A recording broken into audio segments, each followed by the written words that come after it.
복된 주일에 하나님께서 우리에게 주시는 말씀입니다. 사도행전 10장입니다. 24절에서 48절까지의 말씀을 제가 받들어 읽겠습니다. 24절. 이튿날 가이사랴에 들어가니 고넬료가 그의 친척과 가까운 친구들을 모아 기다리더니 마침 베드로가 들어올 때에 고넬료가 맞아 발 앞에 엎드려 절하니 베드로가 일으켜 이르되 일어서라, 나도 사람이라 하고 더불어 말하며 들어가 여러 사람이 모이는 것을 보고 이르되 유대인으로서 이방인과 교제하며 가까이 하는 것이 유보인 줄은 너희도 알거니와 하나님께서 내게 지시하사 아무도 속되다 하거나 깨끗하지 않다 하지 말라 하시기로 부름을 사용하지 아니하고 마누라 묻노니 무슨 일로 나를 불렀느냐. 고넬료가 이르되 내가 나흘 전 이맘때까지 내 집에서 제9시 기도를 하는데 갑자기 한 사람이 빛난 옷을 입고 내 앞에 서서 말하되 고넬료야, 하나님이 내 기도를 들으시고 내 구제를 기억하셨으니 사람을 요바에 보내어 베드로라 하는 시몬을 청하라. 그가 바닷가 무장이 시몬의 집에 유숙하느니라 하시기로 내가 곧 당신에게 사람을 보내었는데 오셨으니 잘하였나이다. 이제 우리는 주께서 당신에게 명하신 모든 것을 듣고자 하여 다 하나님 앞에 있나이다. 베드로가 입을 열어 말하되 내가 참으로 하나님은 사람의 외모를 보지 아니하시고 각 나라 중 하나님을 경외하며 의를 행하는 사람은 다 받으시는 줄 깨달았도다. 만유의 주 되신 예수 그리스도 말미암아 화평의 복음을 전하사 이스라엘 자손들에게 하신 말씀 곧 요한이 그 세례를 반판 후에 갈릴리에서 시작하여 온 유대에 두루 전파된 것을 너희도 알거니와 하나님 나사렛 예수에게 성령과 능력을 기름 붓듯 하셨음에 그가 두루 다니시며 선한 일을 행하시고 마귀에게 눌린 모든 사람을 고치셨으니 이는 하나님이 함께 하셨음이라. 우리는 유대인의 땅과 예루살렘에서 그가 행하신 모든 일의 증인이라. 그를 그들이 나무에 달아 죽였으나 하나님이 사흘 만에 다시 살리사 나타내시되 모든 백성에게 하신 것이 아니요 오직 미리 택하신 증인 곧 죽은 자 가운데서 부활하신 후 그를 모시고 음식을 먹은 우리에게 하신 것이라. 우리에게 명하사 백성에게 전도하되 하나님이 살아있는 자와 죽은 자의 재판자로 정하신 자가 곧 이 사람인 것을 증언하게 하셨고 그에 대하여 모든 선지자도 증언하되 그를 믿는 사람들이 다 그의 이름을 힘입어 죄사함을 받는다 하였느니라. 베드로가 이 말할 때에 성령이 말씀 듣는 모든 사람에게 내려오시니 베드로와 함께 온 할례 받은 신자들이 이방인들에게도 성령 부어주심으로 말미암아 놀라니 이는 방언을 말하며 하나님 높임을 들음이로라. 이에 베드로가 이르되 이 사람들이 우리와 같이 성령을 받았으니 누가 능히 물로 세례 베품을 금하리요 하고 명하여 예수 그리스도의 이름으로 세례를 베풀라 하니라. 그들이 베드로에게 며칠 더 머물기를 청하니라. 아멘. 지난 8.15 이런 광복절이었습니다. 일제 치하의 억압에서 고통당하던 대한민국 국민이 마침내 해방, 자유를 맞이하게 되었습니다. 우리의 해방은 하나님의 전적인 간섭이고 개입을 통해서 우리에게 주어졌습니다. 이러한 소중하고 보배로운 이 자유, 이 자유는 단순히 어떤 조직이나 집단의 도구로만 되는 것이 아니고요. 인생의 진정한 자유는 예수님을 만남으로써 자유하게 됩니다. 예수님을 아직 만나지 못한 인생들은 에베소 2장에서 그런 허물과 죄로 죽어있는 상태입니다.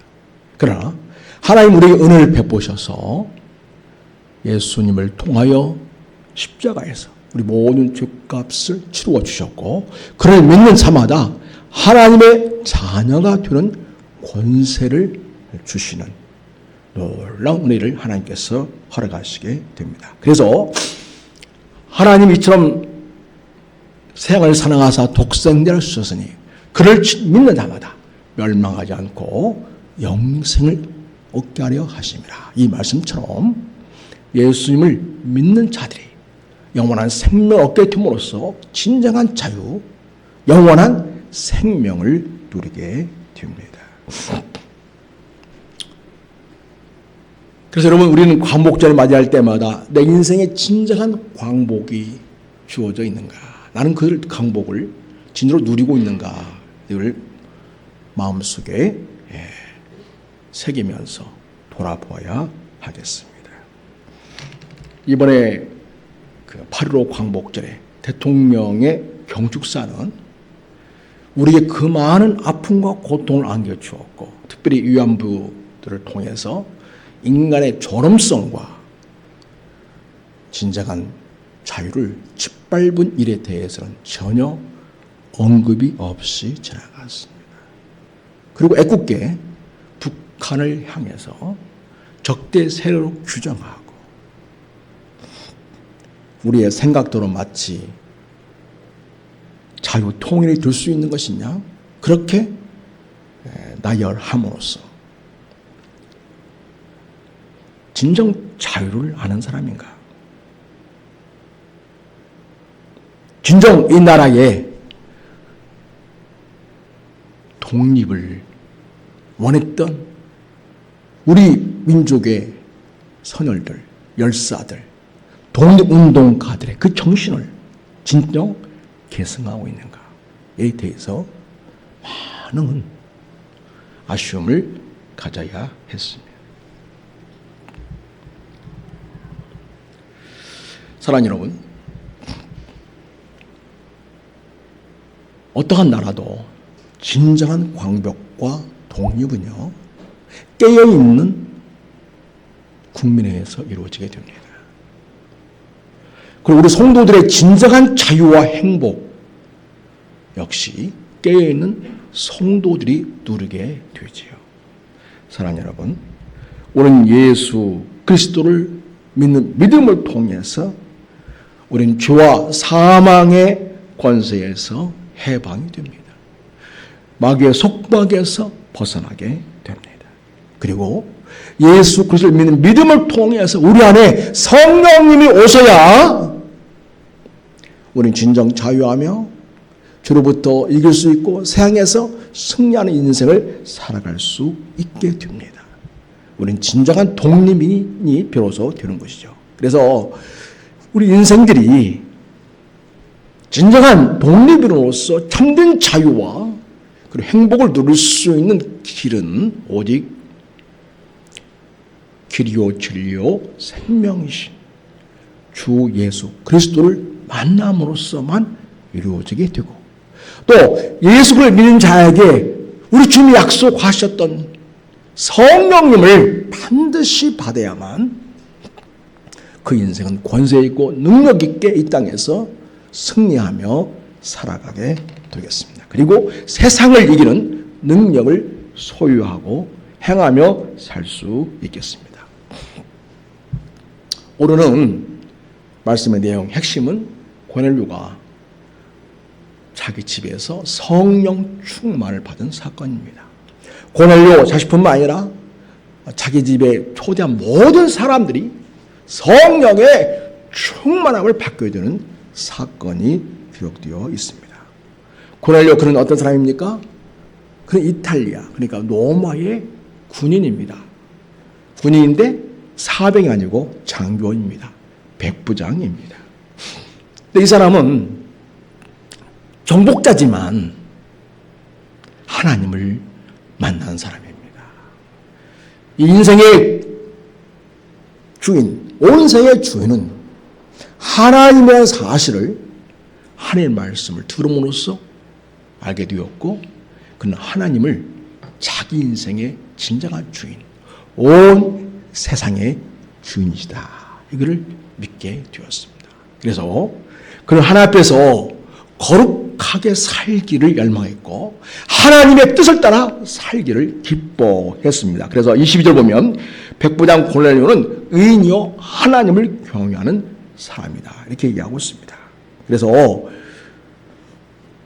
유대 온 족속이 칭찬했다, 이렇게 말하고 있습니다. 여러분, 일제차에 살던 우리 국민들이 일제의 어떤 관료를 칭찬하고 높일 만한 사람이 있었습니까?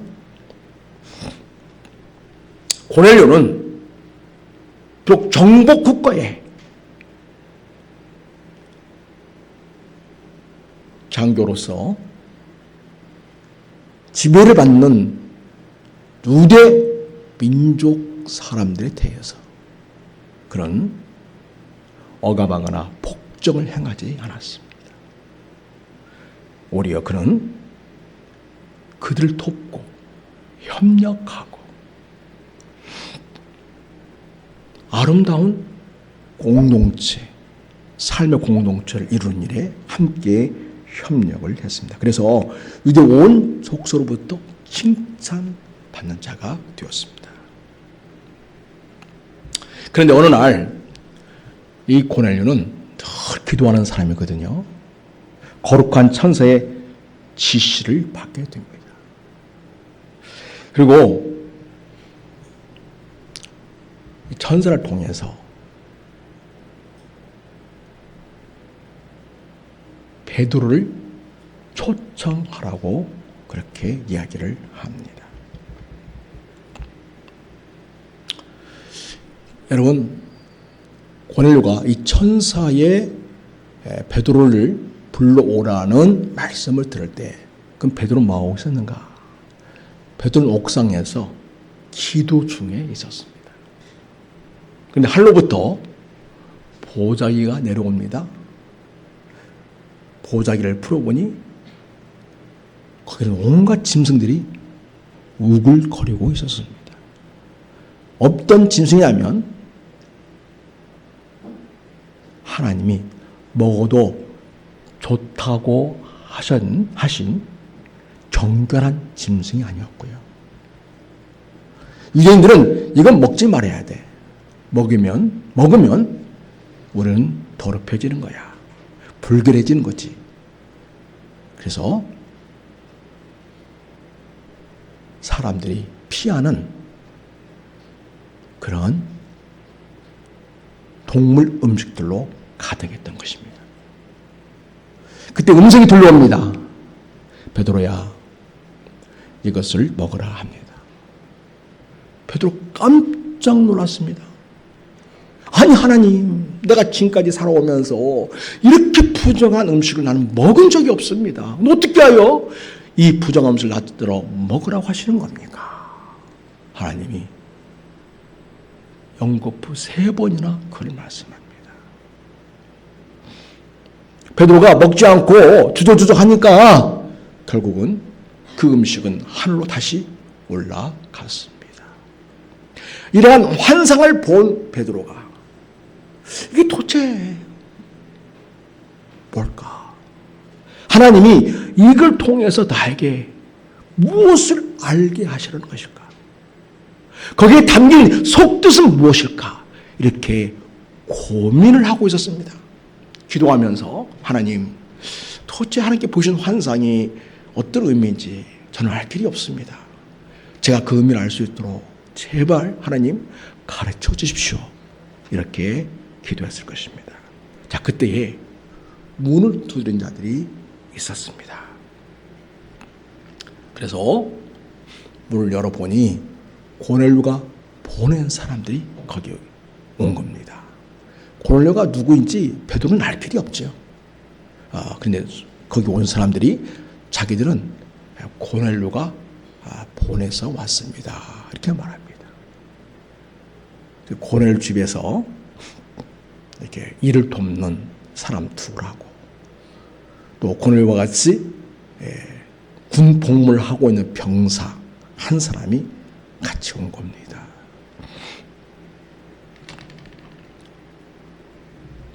자, 그런데 베드로가 그 사람들을 불러들입니다. 베드로는 정통 유대인입니다. 어떤 이방인도 가까이 할 수 없는 그런 사람이죠. 그게 유대인의 관습입니다. 그런데 거룩한 천사의 지시를 받아 당신을 그 집으로 청하여서 말을 들으려고 합니다. 라는 것을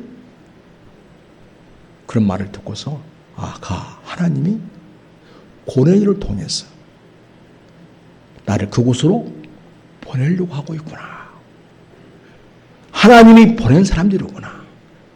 고넬료가 보낸 사람들이지만 하나님께서 보낸 사람들이라는 확신을 가지고 그들을 집에 불러들여서 같이 잠을 자게 됩니다. 이것은 베드로가 이방인과 그리고 부정할 수도 있는 그들에 대해서 얼마나 너그럽게 포용력을 가지고 그들을 대하는가를 알 수 있습니다. 베드로는 예수님을 만난 사람입니다. 예수님은 그 어느 누구도 차별하지 않았습니다. 인종, 국적, 남자, 여자, 노인과 어린이, 우리 주님은 똑같이 인격적으로 대하셨고 그들을 받아주셨습니다. 우리 주님과 함께 있을 때에 베드로는 이것을 아주 많이 보아왔습니다. 그리고 이방인과 유대인의 그 율법적인 구별은 더 이상 복음 안에서는 의미가 없다는 걸 알게 되었습니다. 왜냐하면 예수를 믿는 자는 유대인이든지 이방인이 다 예수님 안에서 한 가족이고 하나님의 백성이고 하나님의 자녀이기 때문입니다. 그래서 베드로는 그들과 함께 기꺼이 불러들어서 잠을 자고요. 이튿날 일어나 그들과 함께 요바로 가게 됩니다. 자, 가이사라에 들어가게 됐는데 고넬료는요 가까운 자기 친척들을 그리고 가까운 친구들을 다 집에 불러 모아서 베드로를 기다리고 있었습니다. 베드로가 들어올 때에 고넬료가 그 베드로를 아주 정중하게 맞이합니다. 그리고 이 베드로가 베드로에게 이 고넬료가 발 앞에 엎드려 절을 합니다. 놀라운 일이죠?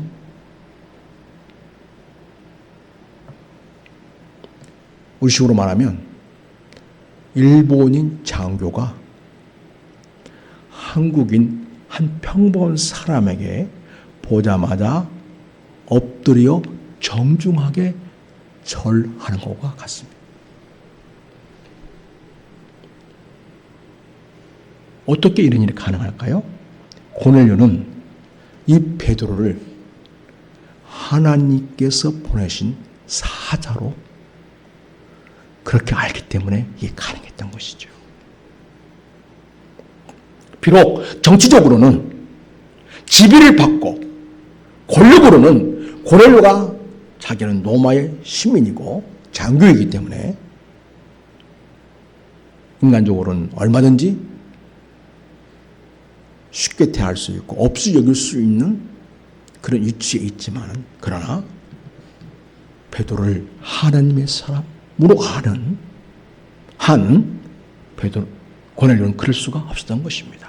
하나님을 대하듯이, 우리 하나님을 맞이하듯이 그렇게 정중하게 엎드려 절하고 있음을 보게 됩니다. 그래서 베드로가 말합니다.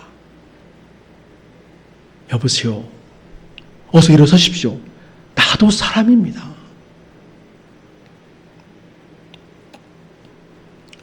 그러면서 어서 일어나라고 이야기합니다.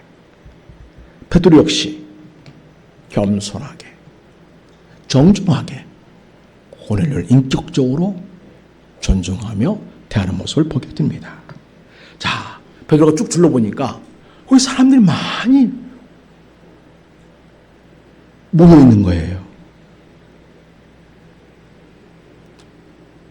그리고 자기가 어떻게 해서 이방인인 이 고넬료의 집까지 오게 되었는가? 자기는 정통 유대인인데, 정통 유대인은 이방인과 교제하는 것이 금지되어 있음에도 불구하고 내가 어떻게 이 고넬료의 집에까지 오게 되었는가를 설명을 합니다. 28절부터 봅니다. 예를 들어 유대인으로서 이방인과 교제하며 가까이 하는 것이 위법인 줄은 너희도 잘 알고 있죠? 그러면서 하나님께서 내게 지시하셔서 아무도 속되다 하거나 깨끗하지 않다고 하지 말라고 했다. 그래서 이방인을 속된 사람, 깨끗하지 못한 부정한 사람으로 여기지 말라고 하나님께서 말씀하셨기 때문에 29절에 나는 고넬료의 부름을 사양하지 않고 기꺼이 여기에 올 수 있었다 이야기합니다. 그리고 이야기합니다. 근데 무슨 일로 나를 불렀습니까?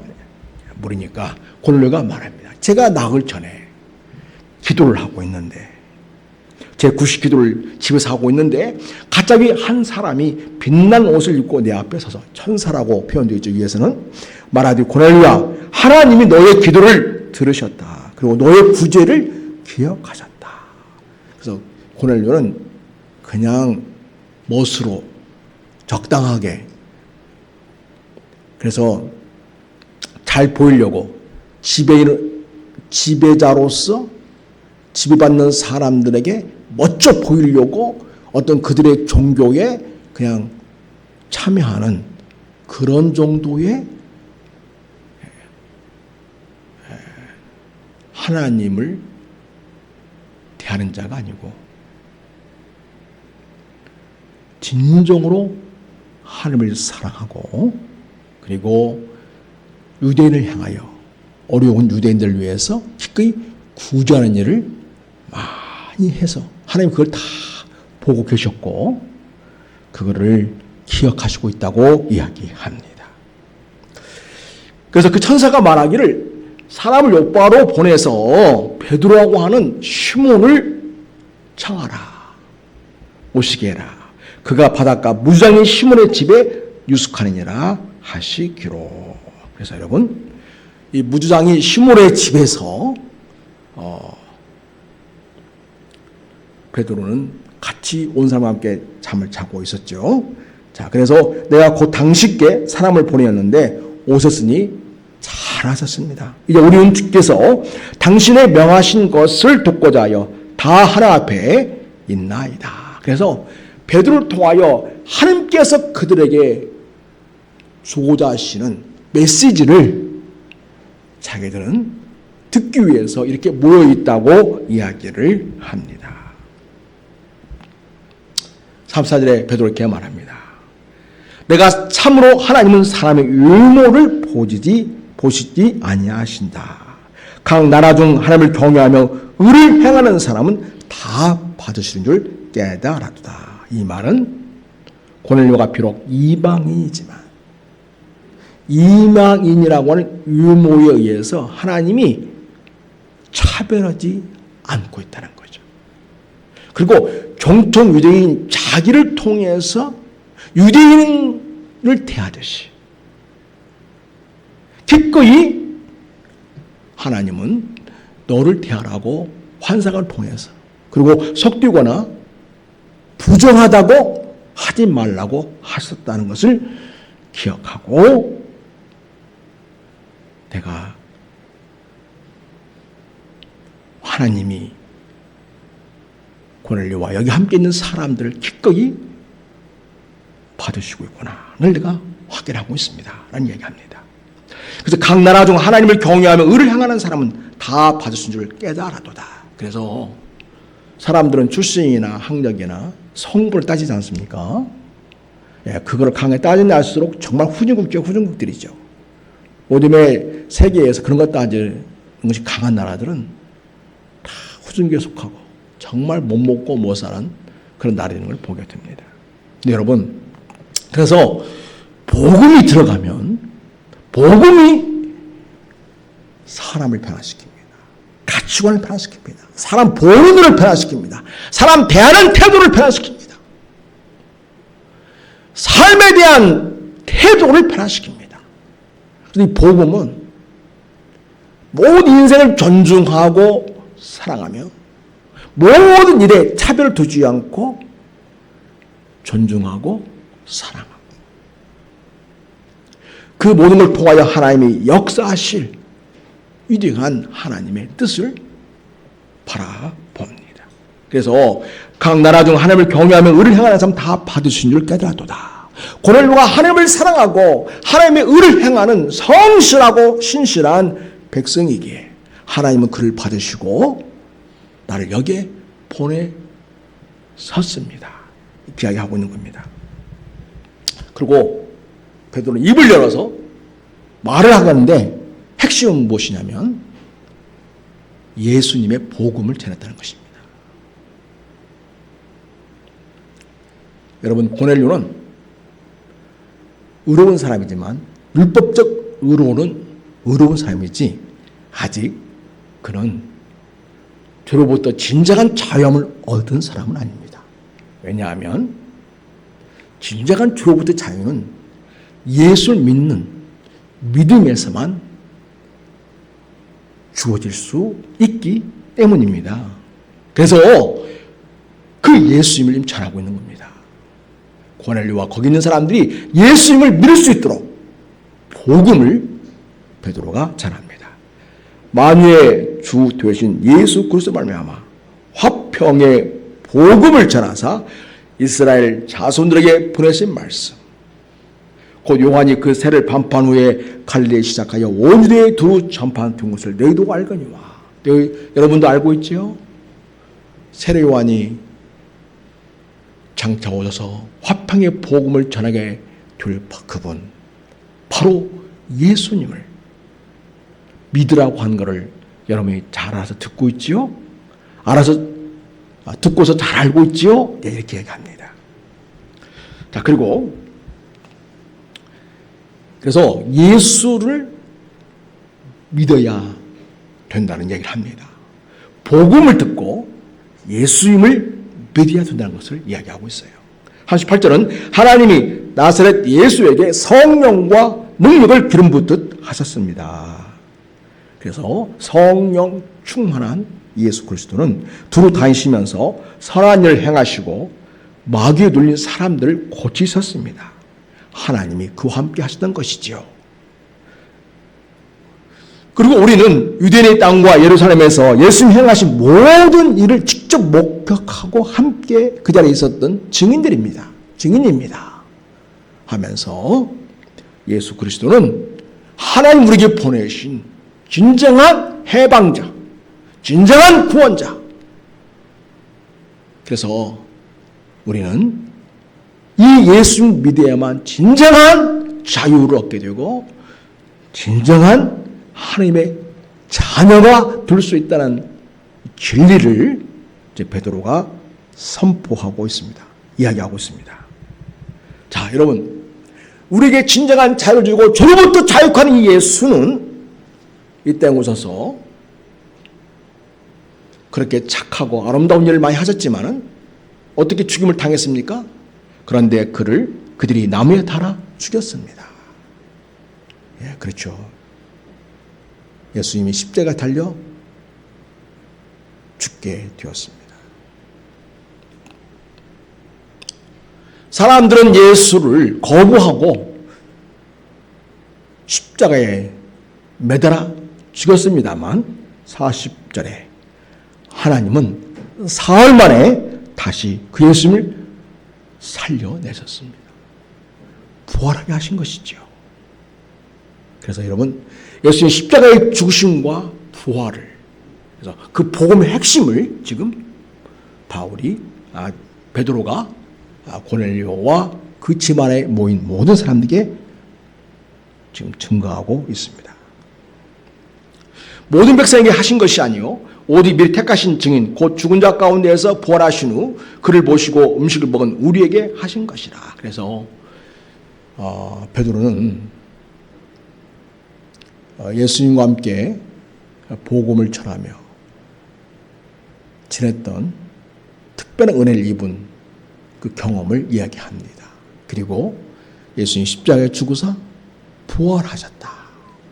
그래서 예수님을 부활의 주님으로 소개하면서 우리는 생명의 주요 부활의 주가 되신 예수를 믿어야 죄로부터 자유하고 영원한 생명과 구원을 받습니다. 지금 이야기를 하고 있는 것입니다. 그리고 예수님은 우리에게 전도하라고 하셨습니다. 당신을 온 세상에 두루 다니며 전하라고 하셨습니다. 우리 주님께서는 사도행전 1장에서 내가 성령을 받아라. 성령의 능력을 받아서 예루살렘과 온 유다와 사마리아와 땅까지 이르러 내 증인이 되라. 이렇게 우리를 전도자로 그렇게 세우셨습니다. 근데 예수님은 이 땅에 오셔서 우리 죄를 위하여 십자가에 죽으시고 부활하셔서 우리의 생명을 주시는 분, 구원의 주님이기도 하시지만은 그러나 인생의 마지막에는 예수님이 그의 심판주가 되셔서 인생을 심판하신 분이기도 합니다. 그래서 예수님을 심판의 주님으로도 소개하고 있습니다. 자, 이제 우리는 그 예수님의 이름을 힘입어서 죄사함을 받아야 합니다. 이렇게 말합니다. 사랑하는 여러분, 이 땅의 인생들은 왜 예수를 만나지 못할까? 여러 가지로 설명이 가능하겠습니다만 오늘 베드로의 말씀에 관련해서 얘기하자면 사람들은 자기가 죄인됨을 모르는 거죠. 그러니까 구원의 필요성을 전혀 느끼지 못한 채 살아갑니다. 그런데 하나님께서 구원하시기로 작정진 자들은 복음을 듣고서 성령의 감동을 통해서 나는 구원받아야 할 필요성이 있는 존재로구나. 이걸 알게 됩니다. 여러분도 비로소 복음을 듣고 내가 죄로부터 구원받아야 할 필요성이 있는 존재라는 사실을 알게 되었지요. 그리고 우리는 그 주님을 갈망하게 되는 것이죠. 그래서 여러분, 복음은 내가 주인됨을 깨닫게 하고 그리고 이 죄로부터 자유케 할 영원한 생명을 주시는 예수 그리스도를 필요로 하게 합니다. 그래서 이 말을 요약한다면 여러분, 이렇게 우리의 세상에 오셔서 십자가에 죽으셨고 부활하신 예수 그리스도를 믿으셔야 여러분이 구원을 받습니다. 예, 이 메시지를 지금 베드로가 전하고 있습니다. 41절 보면 베드로가 이 말을 할 때에 성령이 말씀을 듣는 모든 사람에게 내려오셨다. 그래서 여러분, 성령님의 역사는 바로 복음이 전해지고 있는 그 현장에 오셔서 역사하는 것을 우리에게 보여주고 있습니다. 복음 전하는 그 현장 속에 성령님이 강력하게 임재하시고 있음을 보게 됩니다. 그래서 파사들은 우리 같이 한번 읽어볼까요? 자, 시작. 베드로가 이 말을 할 때에 성령이 말씀 듣는 모든 사람에게 내려오셨다. 예, 그렇습니다. 그래서 말씀을 듣는 모든 사람에게 내려오셨다. 이 표현을 보면 모든 사람에게 이 표현을 보게 되면 여러분 사도행전 2장에서는 성령이 누구에게 임했습니까? 기도하는 모든 사람에게 오셨다고 이야기합니다. 각자 이외에 성령의 불이 하나씩 하나씩 놓여진 것 같이 성령의 강력한 불이 임했다고 이야기합니다. 오늘 여기 보면 성령께서 오시게 되었는데 말씀을 듣는 모든 사람에게 내려오셨다 하심으로써 얼마나 강력한 성령님의 임재가 지금 베드로가 복음 전하는 그 현장 속에 있는지를 잘 우리에게 알려주고 있습니다. 사랑하는 여러분, 여러분이 매번 말씀을 듣는 자리에서 성령의 기름 부음을 받는 역사가 있기를 축복합니다. 여러분이 뜨겁게 기도하고 말씀을 사모하며 주님의 말씀을 새겨 듣는 그 자리에 우리 성령의 강한 임재가 있기를 바라고 그렇게 여러분 모두가 성령 충만하시기를 축복합니다. 예, 그렇습니다. 그래서 고넬료 집에 있는 모든 사람들이 성령 충만을 받았습니다. 여러분 베드로 깜짝 놀랐어요. 물론 베드로도 성령 충만을 받았죠. 이미 이전에. 근데 그 신분이 무엇입니까? 혈통이 유대인이잖아요. 아, 유대인이니까 우리한테 이거 주었구나. 이게 생각할 수 있지 않습니까? 근데 지금 고넬료는 혈통이 무엇입니까? 이방인이에요, 이방인. 유대인이 아니란 말이에요. 그런데 그에게 성령이 오셨어요. 거기 앉아있는 사람들, 이방인들에게 성령님이 오셨어요. 비로소 베드로는 자기가 보았던 환상의 의미를 깨닫게 됩니다. 바로 무엇이죠? 여러분 그 환상에는 뭐가 있었어요? 뭐가 가득했어요? 그 보자기 안에 부정한 짐승이 가득했어요. 이 부정한 짐승은 바로 뭘 상징해요? 그러니까 이방인들을 상징하는 거죠. 이방인들. 그러면 연결시켜서 우리가 말씀을 보자면 하나님은 누구에게 성령을 주세요? 유대인이나 이방인이나 따지지 않습니다. 하나님의 말씀을 듣고 복음을 듣고 예수님을 주로 영접하는 자에게 성령님이 그 가운데 임재하시게 됩니다. 그래서 여러분 오늘 이 고넬료의 집에 앉아서 베드로의 설교를 듣는 모든 사람들이 다 성령의 충만함을 받게 되었습니다. 그들은 새 언어로 기도하기 시작했습니다. 바로 방언으로 말하고 기도하기 시작한 것이죠. 하나님 높음을 들음이라라. 높으신 하나님께서 우리를 위하여 이 땅에 보내신 예수 그리스도의 복음을 듣고 그들은 예수님을 영접하고 그리고 성령을 받아 방언으로 말하고 기도하게 되었습니다. 그래서 대부분의 경우는 예수의 복음을 듣고 먼저 그 증거로 세례를 받게 되죠. 예수님 믿으면. 그죠?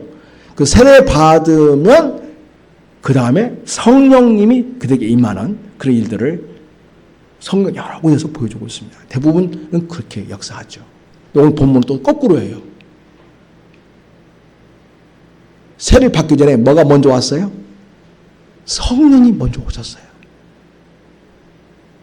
여러분 세례 받은 적 왜 성령이 오시는가?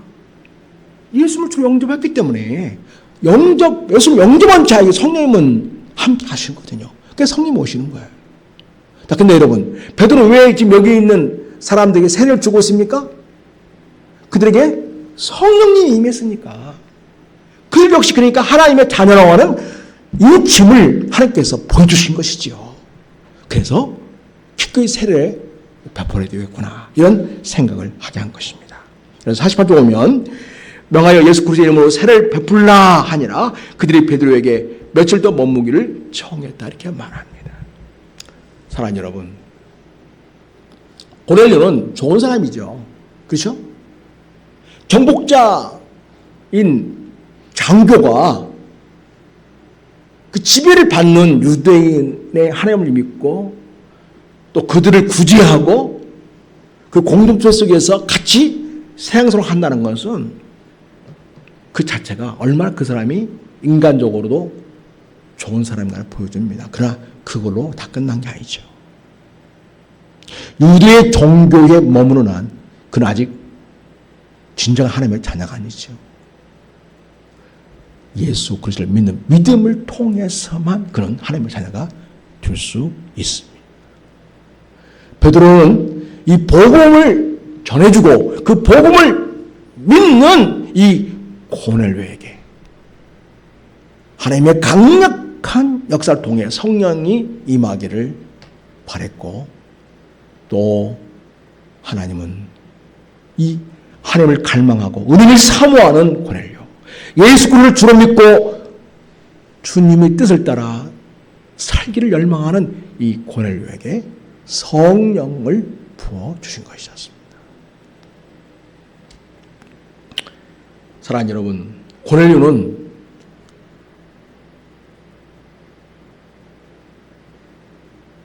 자기가 지배자로서 억압하고 착취하고 학대하는 그는 권력의 위치에 있는 사람이지만 그는 하나님을 믿음으로 자유했고요. 더더나 오늘 성령을 통하여서 성령 충만을 받음으로 그는 죄로부터 진정 자유한 하나님의 자녀가 되고, 그리고 하나님의 사람으로 온전히 새로워졌습니다. 이렇게 오늘날도 하나님께서는 우리가 전하는 예수 그리스도의 복음을 통해서 인생들이 예수님을 주로 영접하고 인생이 거듭나고 죄로부터 자유한 그런 자들이 되길 바라고요.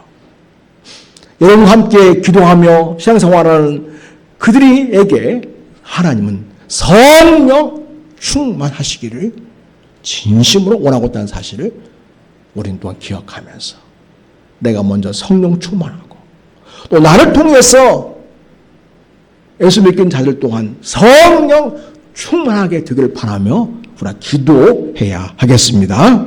이 거침없는 성령의 역사는 그때로부터 지금까지 계속해서 시대와 시대, 역사와 역사를 통해 계속되고 있습니다.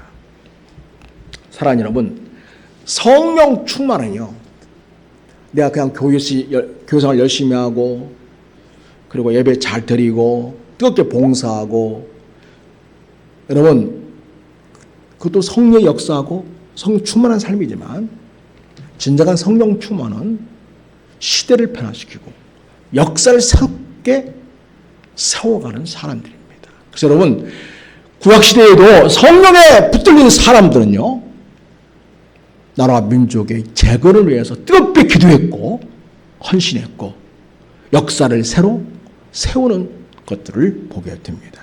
여러분, 우리가 8.15 광복절을 맞이해서 우리 개개인이 예수 믿고 자유되어서 하나님의 자녀로서 살아가도 중요하지만 이제는 내 개인의 구원에만 집착하고 내 개인의 구원에만 머물러 있는 존재가 아니라 하나님의 주신 이 구원을 우리 삶의 현장에 한국 역사 속에서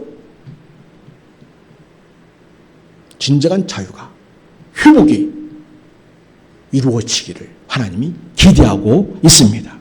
우리 하나나가 진정한 대한민국의 독립운동가로서 다시금 대한민국을 새롭게 건설하는 주역으로서 우리가 쓰임받기를 하나님이 기대하시고 있습니다. 바로 예수 그리스도를 주로 믿는 하나님의 백성으로서 성령 충만하여 우리 모든 삶의 자리에 하나님의 역사를 세워가는 사람, 진정한 대한민국의 독립을 계속 세워가며 민족의 주권과 역사를 든든히 이루어가는 그런 자들이 되기를 원하십니다.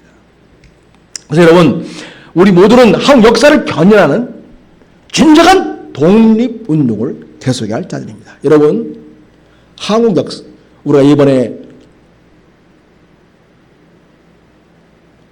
진보와 보수가 나눠져 가지고 8.15 기념일을 행사를 가졌죠. 이런 일은 거의 없었습니다. 근데 왜 그랬을까요? 워낙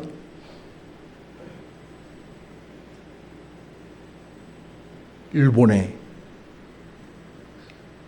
아직도 해방이 되지 않은 한국 시민처럼 그렇게 행동하고 말하는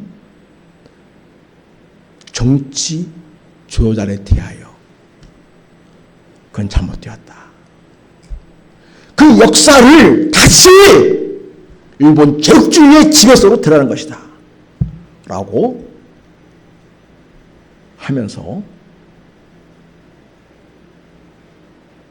지금 다시금 일본화 되어가고 있는 한국 상황에 대해서 굉장히 지금 경각심을 갖고 항의하고 있는 상황 속에 있습니다. 그래서 여러분, 성령 충만한 예수를 믿는 우리들은요, 이 역사 현실을 직시하면서 그렇게 우리가 일본의 예속되거나 다시금 일본의 노예처럼 살기를 바란 것처럼 바란 역사관이나 어떤 행동도 우리는 당연히 거부해야 합니다. 이 상황이 아주 심각합니다. 루라이트 인사들이라고 합니다. 그러니까 루라이트, 새로운 우파 사람들 하는데 이 새로운 우파가 아니에요. 한국 식민, 다시 말하면 일본의 식민 통치를 찬양하고 그거를 정당화하고 그것을 우리를 위해서 근대화하는 일본의 정책이었다. 이렇게 일본의 억압과 착취와 그리고 그의 전쟁의 야욕을 오히려 미화시키고 왜곡하는 그러한 일들이 지금 많은 걸 보게 됩니다. 그래서 젊은이들의 역사관을 왜곡시키고 있단 말입니다. 물론 우리는 일본을 무조건 미워하거나 그럴 필요는 없습니다. 그래서 여러분, 우리 대한민국 국민이지만 선교사들이 일본에 가서 얼마나 지금 그들의 영혼들을 위해서 기도하고 축복하고 있는지 모릅니다. 복음 열심히 전하고 있죠.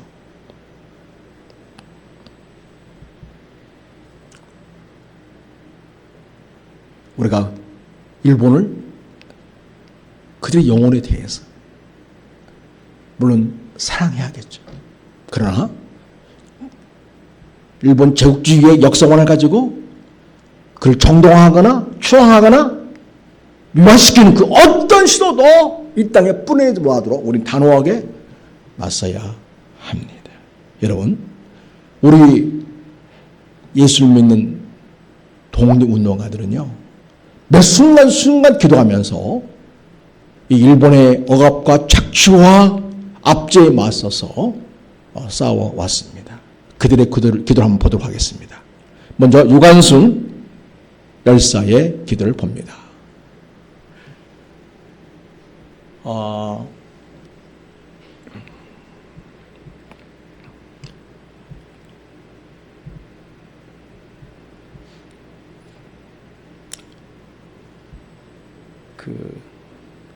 지사님 권사님 이 글 보이세요? 이 글자? 안 보여요? 보여요? 지사님 여기 마이크 좀 갖고 가서 좀 읽어주세요. 왜냐면 내가 안 보여서. 여기 마이크. 동현아, 빨리 와서 마이크 좀 갖다 드려요.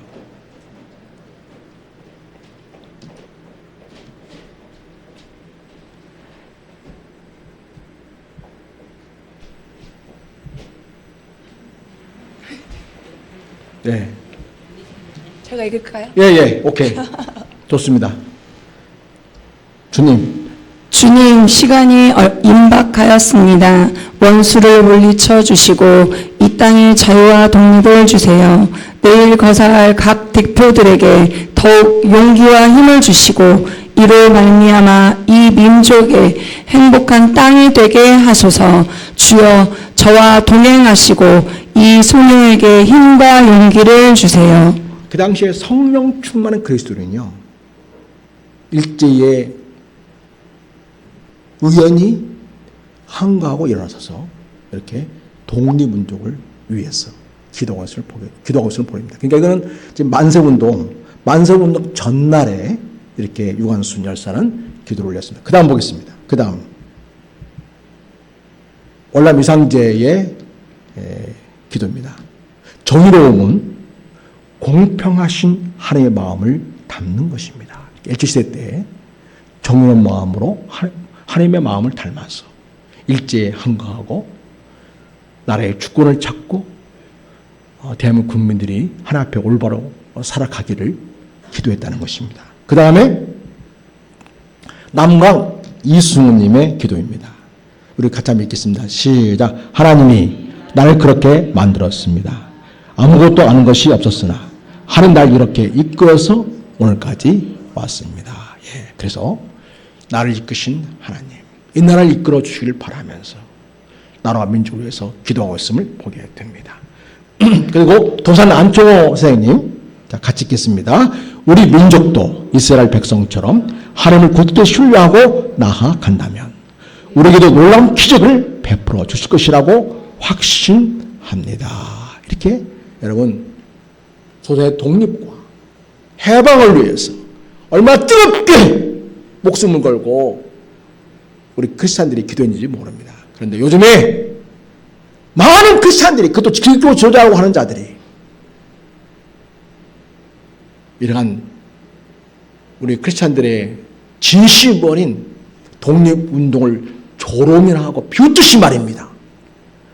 일제의 침략과 압박과 압제를 미화시키고 마치 그들이 한국을 우리를 위해서 한 것처럼 미화시키면서 그렇게 역사를 왜곡하면서 국민들을 혼란에 빠뜨리고 있습니다. 우리는 단호히 거부해야 됩니다. 우리를 침략해가지고 우리를 발포로 삼아서 중국과의 전쟁을 통해서 전 세계를 지배하려는 야욕 가운데 이루어진 일들입니다.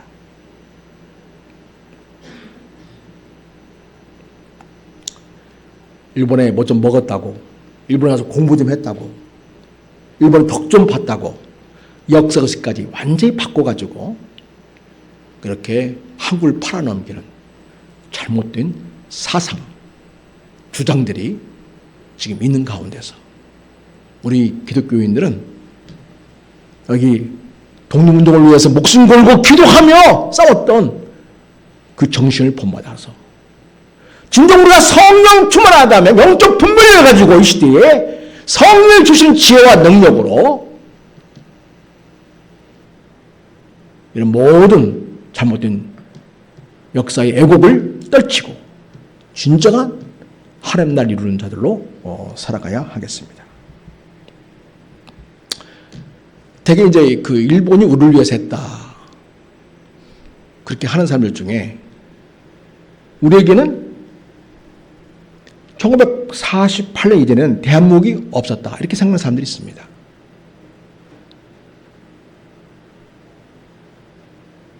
그러나 여러분, 독립선언한 이후로 우리는 분명히 한국에서 정부를 구성할 수 없기 때문에 중국 상하이에 가가지고 일정부를 수립하고 애국운동을 펼치지 않았습니까? 그거를 애국운동과 나라의 건국으로 보지 않고 하나의 그냥 일본의 반대에서 일어난 데모 정도로 생각하는 사람들이 많이 있습니다. 그래서 모든 그 시점을 일본이 우리나라를 억압하고 통치하고 압제하기 위해서 그들의 그 생각과 그들의 말하자면 그들을 옹호하는 그런 방식의 사고로 나라를 이렇게 생각하는 사람들이 있습니다. 여러분, 이게 뭐냐면 미국 우체부, 그러니까 우정국이 발표한 10개의 나라들 우표인데요. 여기 있는 그 국기들은요, 전 세계에서 그 당시에 압박을 받고 있는 1943년과 44년에서 걸쳐서 이게 지금 우표가 발행되었는데, 그 당시에 43년과 44년까지의 지금 핍박받고 있는 나라들을 열거하고 있습니다. 그러니까 우리가 압제에 있는 것은 일부러 우리를 위한 게 아니라는 거죠. 우리를 지금 핍박하고 있는 상황이라는 것이거든요. 그걸 보여주는 우표입니다. 여러분, 그 대한민국 국기가 맨 밑에 오른쪽에 있죠? 예. 맨 밑에 오른쪽에 있음을 보게 됩니다. 우리가 그 당시에 다른 나라에 의해서 압제받고 통치받고 억압받는 그런 상황의 나라였다는 것을 보여주고 있습니다. 사랑하는 여러분, 오늘날 시대에도 끊임없이 우리는 독립운동을 해나가야 합니다. 독립운동이 다 끝난 게 아니죠. 아직도 정신적으로 왜속되고 아직도 정신적으로 지금 지배당하고 있는 사람이 너무나 많습니다. 이런 상황 속에서 그래서 우리는 성령 충만해서 하나님의 역사를 일어나겠는데요. 그러려면 우리가 정말 주님의 사랑으로 인생들을 품고 그들을 주님께 인도하고 성령 충만의 하나님의 역사를 이룬 자들로 그렇게 세워가야 하겠습니다. 오늘날 시대에 혼탁한 역사관이 지금 나라를 어지럽게 하고 있는 이 상황 속에서 성령 충만한 예수의 사람들이 되어서 영적 분별력을 가지고 잘못된 역사관, 식민사관을 과감하게 떨치고 이 나라를 진정 사랑하고 이 나라를 주님 앞에 바로 세우는 아름다운 역사의 쓰임만 우리가 되길 바라고, 그래서 예수를 믿고 성령 받아 하나님의 자녀인 우리는 이 시대에 나라를 온전히 세워가고 하나님 나라를 이룬 자들로 복되게 쓰임 받게 되시기를 우리 예수의 이름으로 축복합니다. 기도하겠습니다. 하나님 아버지, 우리가 1945년에 8월 15일에 광복을 맞이했지만 아직도 온전한 광복이 이루어지지 않고 있음을 보게 됩니다. 일본을 미화시키고 그들의 침략과 야욕을 우리 정당화하는 잘못된 역사 식민사관이 이 나라를 종먹게 하고 있습니다. 아버지 하나님, 이 땅을 불쌍히 여주시옵소서. 그때에 우리 성령 충만한 그리스도인들은 얼마나 뜨겁게 기도하고 나라 민족을 위해서 투쟁하며 진행왔는지 모릅니다.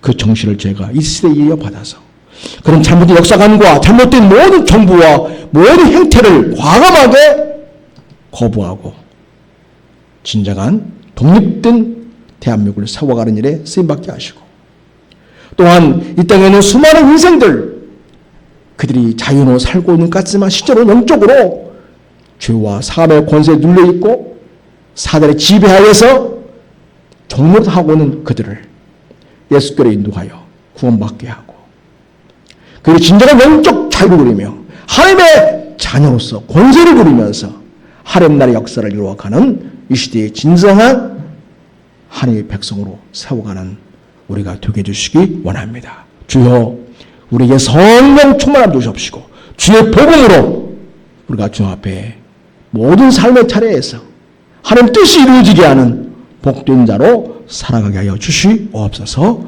우리를 사랑하시는 예수님의 이름으로 기도드립니다. 아멘.